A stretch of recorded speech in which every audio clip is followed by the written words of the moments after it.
Hello viewers, কেমন আছেন সবাই? আজকে চলে এলাম কাঁকড়া রেসিপি নিয়ে। কাঁকড়া খাওয়া হালাল নাকি হারাম এটা নিয়ে অনেকের মধ্যেই কনফিউশন আছে। বেশিরভাগ আলেম ওলামারা বলে থাকেন কাঁকড়া খাওয়া চিংড়ি মাছ খাওয়ার মতোই মাকরুহ।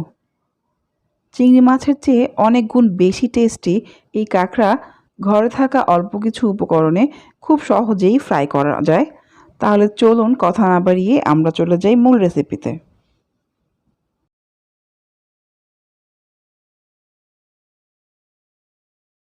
১ কেজি কাঁকড়া কেটে বেছে নেওয়ার পর এতটুকু হয়েছে। এখানে আমি ১ চা চামচ করে মরিচ গুঁড়ো, ধনে গুঁড়ো দিলাম। ১ টেবিল চামচ আদা রসুন বাটা দিয়ে দিব। ১ টেবিল চামচ সয়া সস,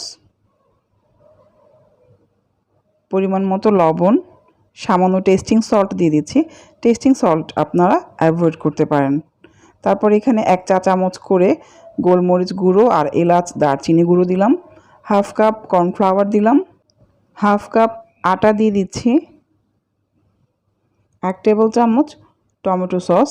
এবার এই সবগুলো উপকরণ দিয়ে কাঁকড়া ভালো করে হাত দিয়ে মাখিয়ে আমি নর্মাল ফ্রিজারে ৩০ মিনিটের মতো রেখে দিব। এটা ৩০ মিনিট থেকে ১ ঘন্টা পর্যন্ত ম্যারিনেট করে রেখে দিলে টেস্ট অনেক ভালো আসবে। কাঁকড়া কিভাবে কাটতে হয় তার একটা ভিডিও আমার চ্যানেলে আমি শেয়ার করেছি, যার লিঙ্ক আমি ডেসক্রিপশন বক্সে দিয়ে দিচ্ছি। আপনারা চাইলে দেখে নিতে পারেন। ৩০ মিনিট নর্মাল ফ্রিজারে রেখে দেওয়ার পর এটা আমি এখন ভেজে নিচ্ছি। ডুবো তেলে ভাজছি। তেলটা ভালোভাবে গরম হওয়ার পর একে একে কাঁকড়ার টুকরোগুলো দিয়ে দিচ্ছি। কাঁকড়া হতে খুব বেশি সময় লাগে না, চিংড়ি মাছের মতোই অল্প সময়েই এটা ফ্রাই হয়ে যাবে। মিডিয়াম লো ফ্লেমে আমি ভেজে নিচ্ছি। এক পাশ লালচে কালার হয়ে যাওয়ার পর এটা উল্টে দিতে হবে।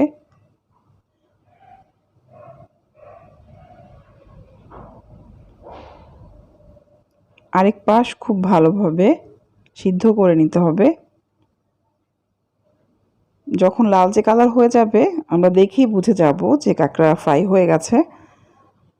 কাঁকড়া খাওয়ার অনেক উপকারিতা রয়েছে। এটি আমাদের হাড় মজবুত করে, হার্ট ভালো রাখে, ভিটামিন বি সমৃদ্ধ এই কাঁকড়া আমাদের রক্তে লোহিত কণিকার পরিমাণ বাড়ায়, আমাদের স্মৃতিশক্তি বাড়ায়। তবে যাদের অ্যালার্জির সমস্যা আছে তারা কাঁকড়া খেলে খেয়াল করবেন যে এটা খাওয়ার পর অ্যালার্জির সমস্যা বেড়ে গেছে কিনা। যদি বেড়ে যায় তাদের জন্য কাঁকড়া অ্যাভয়েড করাই ভালো। প্রথম ব্যাচের কাঁকড়া ভাজা হয়ে গেছে। এবার আমি দ্বিতীয় ব্যাচে দিয়ে দিব।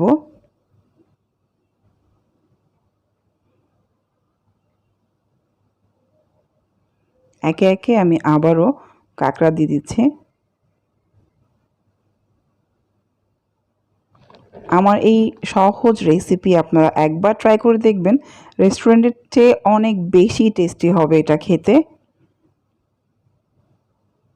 দ্বিতীয় ব্যাচের কাঁকড়াগুলো এক পাশ হয়ে গেছে, আরেক পাশ আমি উল্টে দিচ্ছি। এই কাঁকড়া আমরা স্ন্যাক্স হিসেবে খেতে পারি, অথবা আমরা মেন কোর্সের সাথেও সাইড ডিশ হিসেবেও খেতে পারি। আরেক পাশ উল্টে পাল্টে দিচ্ছি। যখন লালচে কালার হয়ে যাবে তখন আমরা বুঝে যাব যে কাঁকড়া ফ্রাই করা হয়ে গেছে।